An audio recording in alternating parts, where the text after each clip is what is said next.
à court terme, nous ne pouvons pas compter sur le retour du tourisme international.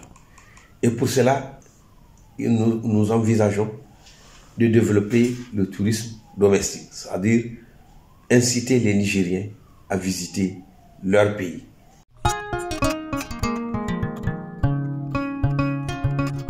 Le pays a beaucoup de merveilles, mais nous avons constaté que les Nigériens, même ceux qui ont les moyens, préfèrent envoyer leurs enfants en colonie de vacances à Dubaï que de les envoyer à Gaïa, par exemple, pour découvrir.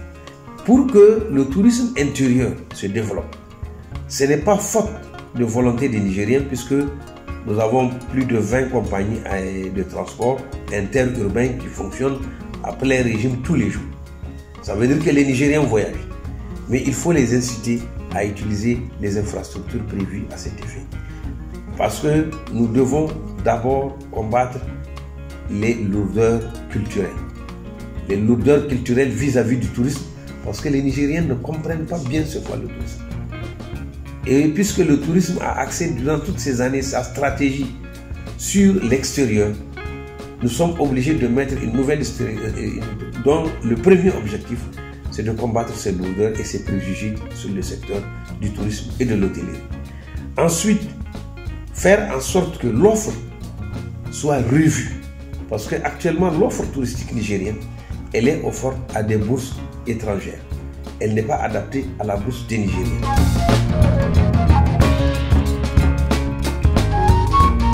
Il faut que l'écotourisme soit bien développé et bien compris pour que les populations puissent profiter et en même temps subsidiairement protéger les patrimoines qui leur apportent ces recettes-là. Il y a le développement par l'État d'infrastructures importantes. Parce que le rôle de l'État n'est pas de construire des établissements commerciaux comme les hôtels. Ça, c'est le rôle du privé. Le rôle de l'État, c'est de rendre disponibles certaines infrastructures collectives qui puissent permettre à ceux qui ont investi dans telle zone de rentabiliser leur investissement. C'est-à-dire de construire des routes, d'amener l'eau et l'électricité à côté, d'amener la téléphonie et l'Internet à côté. Voilà le rôle de l'État dans les investissements. Et ça, l'État est en train de le faire depuis 10 ans que nous sommes là. En tout cas, dans le cadre du programme de la Renaissance, beaucoup de routes ont été construites. Il y a même une agence dédiée au numérique, l'ANSI, de la Société de l'informatique. Il y a aujourd'hui des aéroports internationaux à Tillabéri, à Niamey, à Zender, à Maradi et à Agadez pour faire venir le tourisme partout où il faut. Et celui de Difa aussi est devenu depuis un mois un aéroport international. Et l'État est en train de faire des efforts importants pour les amener. Soit en le construisant lui-même, soit en permettant à des promoteurs, en leur accordant des facilités pour qu'ils les construisent là où il faut.